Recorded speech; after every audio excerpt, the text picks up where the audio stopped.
Hi friends, welcome to திரை தமிழன் reviews. இன்னைக்கு வீடியோவில் எந்த மூவியை பற்றி பார்க்க போகிறோன்னா, ரீசெண்டாக தேட்டர்ஸில் ரிலீஸ் ஆன கிருஷ்ணா அவதாரம் பார்ட் 1 தி ஹார்ட் இருதயம் படத்தோட மூவி ரிவ்யூ தான் இன்னைக்கு ரிவ்யூ பண்ண போகிறோம். வாங்க படத்துக்குள்ளே போகலாம். இந்த படத்தோட கதை என்னன்னா, கிருஷ்ணர் வந்துட்டு தன்னோட வாழ்க்கையை முடிக்கிற இடத்துல இருந்து தான் இந்த கதை ஸ்டார்ட் ஆகும். கிருஷ்ணர் வந்து ஒரு மான அவதாரத்தில் வந்து ஒரு வில் தெரிஞ்சவங்க கிட்ட வில் எய்கிற மாதிரி எய்து அது வந்து காலில் கட்ட விரலில் பட்டு தன்னோட உயிரை இந்த பூமியிலேருந்து போகிற மாதிரி பண்ணுவாரு. அது எதனால போகுது, இவருக்கு என்னென்ன நடந்துச்சு அப்படிங்கறதெல்லாம் ஒரு நிமிஷம் அவர் நினைச்சு பார்ப்பாரு. அந்த இதுல இருந்து தான் நமக்கு கதையே ஸ்டார்ட் ஆகும். கிருஷ்ணர் வந்துட்டு ராதாங்கிற பொண்ணை ஒரு இடத்துல லவ் பண்ணுவாரு. அது ஏன் லவ் பண்ணுவாருன்னா, அவர் வந்து கோகுலத்துல இருக்கும் போது கம்ச மகாராஜா வந்துட்டு தன்னை கொல்ல வந்துருவாங்க அப்படிங்கிறதுனால அந்த கொடுமைகள்லாம் இவரால் பார்க்க முடியாதுன்றதுனாலையும் அவர் என்ன பண்றாருன்னா, அந்த ஊரை விட்டு வெளியே வந்து வேற ஊருக்கு, அதாவது ராதா இருக்க ஊருக்கு புலம்பெயர்ந்து வராரு. அப்படி வரும்போது தான் ராதாவை சந்திச்சு காதல் வசப்பட்டு லவ் பண்ணிட்டு இருக்காரு. ஆனா இவரோட கடமையை மறந்துட்டாரு. அப்படிங்கிற சுச்சுவேஷன்ல போகும்போது தான் யாரோ ஒரு முனிவர் வந்து இவரோட கடமையை நினைவு கூறுவாங்க. அதாவது இவர் வந்து வேற ஒருத்தரோட பிள்ளை அப்படிங்கிறதும், தான் அப்பா அம்மா வந்து சிறையில் அடைப்பட்டிருக்காங்க அப்படிங்கிறதையும், தான் வந்து தான் அதை காப்பாற்றணும் அப்படிங்கிறதையும் ஒரு முனிவர் வந்து ஞாபகப்படுத்துவாரு. அதுக்கப்புறம் அந்த விஷயத்துக்கோசரம் போறதுனால காதலை விட்டு கொடுத்து தான் ஆகணும் அப்படிங்கிறதுனால ராதா கிட்ட சொல்லிட்டு கிளம்பி போயிடுறாரு. அதுக்கப்புறம் அவர் கம்சனை அழிச்சது அந்த விஷயங்கள்லாம் நடக்கும். அதுக்கப்புறம் அவர் வந்துட்டு துவாரகாக்கு வந்துருவாரு. துவாரகால அரசனா இருப்பாரு. கூட பலராமனும் மற்ற சகோதரி ஒருத்தங்க அவங்களும் எல்லாருமே இருப்பாங்க. அப்பா அம்மா கூட செட்டில் ஆயிடுவாரு. அதுக்கப்புறம் இவருக்கு வந்து குந்தி தேவின்னு ஒரு அத்தை இருப்பாங்க. அவங்க பசங்களுக்கு கல்யாணம்னு சொல்லிட்டு ஊருக்கு கிளம்பி போவாரு. அங்க போகும்போது தான் இவருக்கு வந்துட்டு ருக்மணின்னு ஒரு பொண்ணு பார்க்காமே லெட்டர் எழுதி லவ் பண்ணிட்டு இருக்கோம் அப்படிங்கிறது தெரிய வரும். ஆனா துவாரகால ஏற்கனவே ஒரு பொண்ணு, அதாவது சத்தியபாமான்ற ஒரு பொண்ணு இவரை பார்த்தும் இவர்கிட்ட எந்த விஷயங்களும் நான் லவ் பண்றேன் அப்படிங்கறத சொல்லாம லவ் பண்ணிட்டு இருக்கோம். அந்த கேப்ல இவர் ஊருக்கு போனதுனால ருக்மணிய கல்யாணம் பண்ணிட்டு வந்துருவாரு. இது வந்தவொடனே சத்தியமாமாக்கு அதிர்ச்சி ஆயிரும். நாம தான் கிருஷ்ணரை கல்யாணம் பண்ணிக்கோன்னு நினைச்சோம், இப்ப நமக்கு முன்னாடி ஒருத்தி முந்திக்கிட்டா அப்படின்ட்டு ரொம்ப கோவத்துல வெறுத்தில இருப்பாங்க.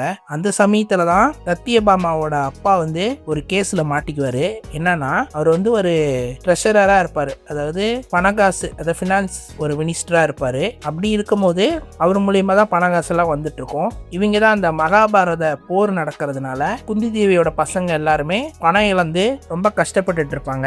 சத்தியபாமாவோட அப்பா கிட்ட ஒரு ஸ்படிகம் மாதிரி ஒரு சக்தி இருக்கும், அதை கொடுத்தா செல்வம் வரும் அப்படிங்கிறதுனால அதை கேட்பாரு கிருஷ்ணரு. ஆனா அவங்க அப்பா கொடுக்க மாட்டாரு. அதை கொண்டு போய் இங்கே ஒளி வச்சுட்டு கிருஷ்ணர் தான் திருடிட்டு போயிட்டாரு அப்படிங்கிற மாதிரி பழிய போட்டுருவாங்க. இந்த விஷயம் எல்லாமே சத்தியபாமாவுக்கு தெரியும். ஒரு கட்டத்துல சத்தியபாமா வந்து அப்பாவையே காட்டி கொடுத்துருவாங்க.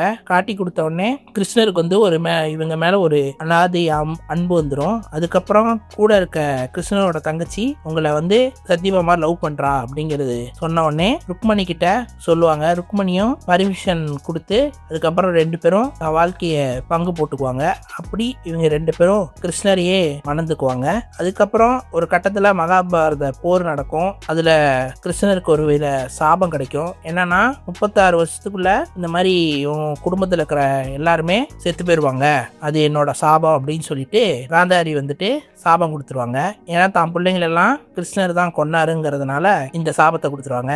அதை வந்து இவர் கிருஷ்ணரும் மனப்பூர்வமா ஏத்துக்குவாரு. ஏத்துட்டு தன்னோட பூமி கடமையெல்லாம் முடிச்சுட்டு கடைசியா பலராமன் கிட்ட பேசலான்னு போவாரு. அவர்கிட்ட நடந்த உண்மையெல்லாம் சொல்லிட்டு போகும்போது அவரும் அங்கேயே இறந்துருவாரு.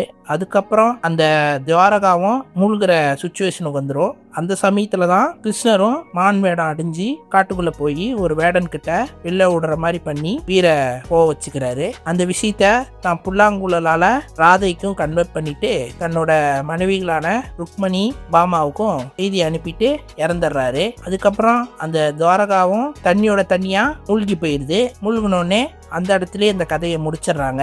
அதுக்கப்புறம் இந்த கதையெல்லாம் சொல்றது ஒரு சாமியாருங்கிற மாதிரி நமக்கு காட்டுவாங்க. அதுக்கப்புறம் அந்த சாமியார் வந்து வேற யாரும் இல்ல, கிருஷ்ண பரமாத்மா தான் வந்து இந்த கதையவே நமக்கு சொல்லியிருக்காங்கன்னு சொல்லிட்டு ஒரு சின்ன பையனுக்கு காட்டுவாங்க. அதுக்கப்புறம் செகண்ட் பார்ட்டுக்கு லீட் விட்டுட்டு இந்த படத்தை அப்படியே முடிச்சிடுறாங்க. மொத்தத்துல இந்த படம் எப்படி இருக்குன்னா, ஒரு கம்மி பட்ஜெட்ல ஒரு கிருஷ்ணர் படம் எடுத்தா எப்படி இருக்குமோ அந்த அளவுக்கு இருக்கு. நிறைய பிரம்மாண்டம், நிறைய விஎஃப்எக்ஸ், அதெல்லாம் தெரியாத அளவுக்கு எந்த அளவுக்கு பண்ண முடியுமோ அந்த அளவுக்கு பண்ணியிருக்காங்க. ஒரு கம்மி பட்ஜெட்ல இந்த அளவுக்கு ஒரு படம் எடுக்க முடியும்ன்றது ரொம்ப பெரிய விஷயம்தான். இன்னும் 2 பாகம் வருதுன்னு சொல்லியிருக்காங்க. அதுவும் எப்படி இருக்குன்றத பொறுத்து இருந்தா பார்க்கணும். மறக்காம எல்லாரும் தியேட்டர்ல போய் செக் பண்ணி பாருங்க. ஒரு நல்ல படம். மறக்காம சப்போர்ட் பண்ணுங்க. இந்த வீடியோ பிடிச்சிருந்தா லைக் பண்ணுங்க, ஷேர் பண்ணுங்க, கமெண்ட் பண்ணுங்க, மறக்காம சப்ஸ்கிரைப் பண்ணுங்க, பக்கத்துல இருக்க பெல் பட்டனை அமைக்கிருங்க. இன்னொரு வீடியோல சந்திப்போம். தேங்க்யூ.